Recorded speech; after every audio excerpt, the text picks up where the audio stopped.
தமிழக பாஜகவை கரைக்கிறாரா அண்ணாமலை? அண்ணாமலையோட ராஜினாமாவை பாஜக தலைமை ஏற்றுக்கொண்ட நிலையில புதிய அரசியல் இயக்கம் தொடங்குவதாக அவர் அறிவிச்சிருக்கிறாரு. இந்த இயக்கம் கட்சியாக மாறி தமிழகத்துல அடுத்து நடக்கும் பொது தேர்தலில் போட்டியிடும்னு தெரிவிச்சிருக்கிறாரு. டெல்லியில் இருந்து சென்னை திரும்பிய அண்ணாமலையை வரவேற்க விமான நிலையத்துல நூற்றுக்கணக்கான ஆதரவாளர்கள் தொண்டர்கள் திரண்டாங்க. அண்ணாமலைக்கு பூங்கொத்து வழங்கியும் வாழ்த்து முழக்கம் எழுப்பியும் அவங்களோட ஆதரவை வெளிப்படுத்தினாங்க. இதற்கிடையே தான் தொடங்குற அரசியல் இயக்கத்துல இணையுமாறு மக்களுக்கு அண்ணாமலை அழைப்பு விடுத்தாரு. இதற்காக இது நம்ம இயக்கம் என்ற பெயரில் WeTheLeaders.org தளத்துல பதிவு செய்யுமாறும் கேட்டுக்கிட்டாரு. அப்படி அவர் அறிவிச்ச 10 மணி நேரத்திலேயே கிட்டத்தட்ட 10 லட்சம் உறுப்பினர்கள் அவரோட இயக்கத்துல சேர பதிவு செஞ்சாங்க. இந்த இயக்கம் கட்சியாக மாறி தமிழகத்துல அடுத்து நடக்கும் பொது தேர்தலில் போட்டியிடும். நாம் அனைவரும் முட்டாள்தனமான அரசியலிலிருந்து வெளியே வரணும், சாமானிய மனிதருக்கான காமன் மேன் அரசியலை முன்னிறுத்தணும், அனைவரையும் அரசியலுக்கு கொண்டு வரவும் அறம் சார்ந்த அரசியலை முன்னெடுக்கவும் பயிற்சி அளிக்கிற வகையில கோவையில அப்துல் கலாம் பெயர்ல பயிற்சி மையம் தொடங்கப்படும். உள்ளாட்சி தேர்தலுக்கு நிறைய வேட்பாளர்களை இங்கிருந்து நாம அனுப்புவோம்னு அண்ணாமலை தெரிவிச்சிருக்கிறாரு. காணொலி வாயிலாக நேரலையில அவர் வெளியிட்ட இந்த அதிகாரப்பூர்வ அறிவிப்பு தமிழக அரசியல் களத்துல பெரும் பரபரப்பை ஏற்படுத்தி இருக்கு. இந்த அறிவிப்பு வெளியானதுமே தமிழகத்தோட பல்வேறு மாவட்டங்களிலும் அவரது ஆதரவாளர்கள் பட்டாசு வெடிச்சு இனிப்பு வழங்கி கொண்டாடி இருக்கிறாங்க. முன்னதாக பாஜகவில் இருந்து அண்ணாமலை விலகுவதாக தகவல் வெளிவர தொடங்கிய நிலையிலேயே அவரோட ஆதரவாளர்கள் தங்களது ராஜினாமா கடிதங்களை கட்சி தலைமைக்கு அனுப்பி வச்சாங்க. புதிய அரசியல் இயக்கம் தொடங்குவதாக அண்ணாமலை அதிகாரப்பூர்வமாக அறிவித்ததை தொடர்ந்து தமிழக பாஜக துணைத் தலைவர் கரு நாகராஜன், மாநில செயலாளர் சுமதி வெங்கடேசன், ஓபிசி அணி மாநில செயலாளர் நரேஷ்குமார் உள்ளிட்ட பல்வேறு முக்கிய நிர்வாகிகளும் பாஜகவிலிருந்து விலகுவதாக அடுத்தடுத்து அறிவிச்சிருக்கிறாங்க. குறிப்பா கோவையில அண்ணாமலைக்கு தொடர்ந்து போஸ்டர் அடிச்சு தனி கட்சி தொடங்குவதை எதிர்பார்த்திருந்த அவரோட தீவிர ஆதரவாளர்களான பாஜக முன்னாள் மாவட்ட தலைவர் பாலாஜி உத்தம ராமசாமி கூறுறப்ப அண்ணாமலை தொடங்கிய வீத லீடர் அமைப்பில் உறுப்பினராக சேர்ந்திருக்கிறோம். இது பாஜகவின் பி டீம் கிடையாது. வரும் தேர்தலில் போட்டின்னு அண்ணாமலை அறிவிச்சிருக்கிறாரு. அது இடைத்தேர்தலாகவும் இருக்கும், உள்ளாட்சி தேர்தலாகவும் இருக்கும்.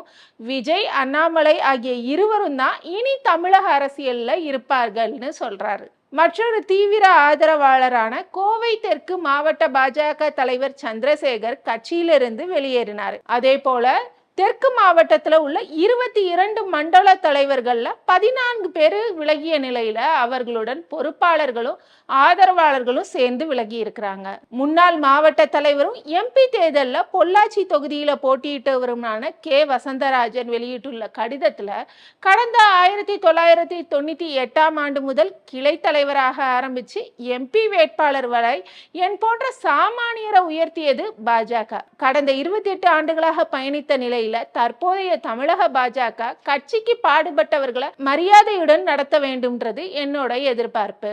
இந்த நிலையில உயிருக்கும் மேலாக நேசிச்ச பாஜகவில இருந்து விலகிறேன். தமிழக நலன் கொண்ட தேசிய சிந்தனை கொண்ட ஊழலற்ற நேர்மையான அரசியல் பாதையில அண்ணாமலையுடன் இணைந்து பயணிக்கிறேன்னு சொல்லி இருக்கிறாரு. அதே போல மதுரையில பாஜகவின் 3 மாவட்டங்கள்ல தற்போது பொறுப்புகள்ல உள்ள ஏராளமான அண்ணாமலை ஆதரவு நிர்வாகிகள் தங்களோட கட்சி பதவியை ராஜினாமா செய்துவிட்டு அவரது இயக்கத்துல இணைஞ்சிருக்கிறாங்க. இது குறித்து அண்ணாமலை ஆதரவாளர்கள் கூறுகையில், இனி தமிழக அரசியலில் விஜய், உதயநிதி, அண்ணாமலைன்னு தான் இருக்கும். பாஜக மற்றும் பிற கட்சிகளில் இருப்பவர்களும் எந்த கட்சியிலும் இல்லாத அண்ணாமலை ஆதரவாளர்களும் அவரது இயக்கத்தில் சேர்ந்து வராங்கன்னு சொன்னார். அதே வேளையில தமிழக பாஜக தரப்பிலோ அண்ணாமலை வருகைக்கு பின்னாடி அவரை பார்த்து பாஜகவில சேர்ந்தவர்கள் மட்டும்தான் அவர் பின்னாடி செல்றாங்க. காலம் காலமாக பாஜகவில இருப்பவர்களுக்கு கட்சி தான் முக்கியம். பாஜக எப்போதும் தலைவர்களை நம்பி இருக்கும் கட்சி இல்லை. எனவே கட்சிக்காக இருப்பவர்கள் பாஜகவில் தான் இருப்பார்கள்னு சொல்றாங்க. அதே போல ஒரு இயக்கத்தையோ கட்சியையோ யார் வேண்டுமானாலும் ஆரம்பிக்கலாம். அண்ணாமலை விலகியதால பாஜகவுக்கு எந்த பாதிப்பும் இல்ல. பாஜக சித்தாந்த அடிப்படையிலான கட்சின்னு சொல்லி இருக்கிறாரு பாஜக மாநில தலைவர் நயினார் நாகேந்திரன். தமிழக சட்டப்பேரவை தேர்தலுக்கு முன்னாடி அறிவாலயத்தின் ஒவ்வொரு செங்கலையும் உருவுவேன்ற ரீதியில அண்ணாமலை பேசியிருந்தாரு. ஆனா அவர் இப்போது தமிழக பாஜகவின் தலைமையான கமலாலயத்தின் ஒவ்வொரு செங்கலையும் உருவி வருவதாக விமர்சனங்கள் எழுந்து வருது. இருந்தாலும் தமிழக சட்டப்பேரவை தேர்தல்ல பாஜக படுதோல்வியை சந்திச்ச நிலையில தமிழகத்துல பாஜக மறைமுக பாதையில தடம் பதிக்க வேண்டும்ன்ற திட்டத்துல தான் அமித்ஷா ஆசியுடன் தனி கட்சி பயணத்தை அண்ணாமலை தொடங்கி இருக்கிறார்ன்ற விமர்சன பார்வைகளும் எழுந்து வருது. இது பற்றி மார்க்சிஸ்ட் கம்யூனிஸ்ட் மாநில செயலாளர் பே சண்முகம் வெளியிட்ட கருத்து முக்கியத்துவமானது. பெயர் மாற்றம் தமிழகத்தில் பாஜகவின் புதிய உத்தி. RSS ஏற்கனவே 2500 அமைப்புகளை வழிநடத்துது. அண்ணாமலை தொடங்கும் அமைப்பு 2501 அவ்வளவுதான். பாஜக என்ற கட்சி தமிழக மக்களிடம் எடுபடல. எனவே பெயரை மாத்தி வியாபாரத்தை வெற்றிகரமாக்க முடியுமான்னு மோடி அமித்ஷா ஆசியுடன் முயற்சி செய்யறாரு அண்ணாமலை. ஆரம்பிச்ச 2 மணி நேரத்துல 2.5 லட்சம் பேர் சேர்ந்து இருப்பதா கூறுறதையெல்லாம் பாஜக கட்சியினர் இதில் இணைக்கப்படுகிறார்கள் என்பதே. அண்ணாமலை போடுவது மாரிச மான் வேடம் என்பதை தமிழக மக்கள் நன்கு அறிவார்கள்னு பே சண்முகம் கூறியிருப்பது கவனிக்கத்தக்கது.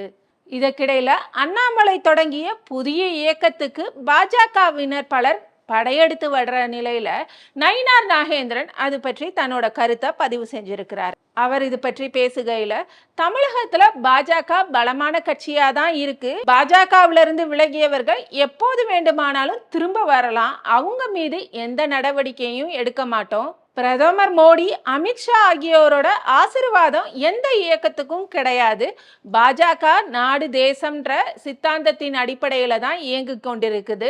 பாஜக தொண்டர்கள் எதையும் நம்பி எங்கேயும் செல்ல வேண்டாம்னு கேட்டுக்கிறேன். அந்த இயக்கத்திலேயே இருந்து கொண்டு பாஜகவில் இருக்கலாம்னு சொல்லுவாங்க. ஆனா அப்படி இருக்க முடியாது.